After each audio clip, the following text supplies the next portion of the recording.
తెలంగాణ రాష్ట్ర ప్రజలకు అదిరిపోయే శుభవార్త చెప్పింది రేవంత్ రెడ్డి సర్కార్. కొత్త రేషన్ కార్డులు ఇస్తామని చెబుతూ వస్తున్నారు రేవంత్ రెడ్డి సర్కార్.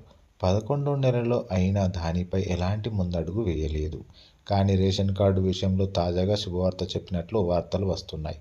కొత్తగా పెళ్లి అయిన వారు అంటే తమ భాగస్వాములు లేదా ఇటీవల జన్మించిన వారి పేర్లను పాత రేషన్ కార్డులో చేర్చుకునేలా అవకాశం కల్పించేందుకు రేవంత్ రెడ్డి సర్కార్ నిర్ణయం తీసుకుందట. ప్రస్తుతానికి కొత్త రేషన్ కార్డులు ఇవ్వడానికి సమయం పడుతుందని సమాచారం. అందుకే ఎవరైనా రేషన్ కార్డులో పేరు చేర్చుకోవాలనుకుంటే వెంటనే చేర్చుకునేలా అవకాశం కల్పిస్తోందట. దీనికోసం స్థానిక మీసేవ కేంద్రాలకు వెళ్లి అవసరమైన డాక్యుమెంట్స్ అడ్మిట్ చేస్తే దానికి పౌర సరఫరాల శాఖ ఆమోదం తెలుపనుంది. అప్లై చేసుకున్న 7 రోజుల్లోనే పాత రేషన్ కార్డులో పేరు యాడ్ అవుతుందట.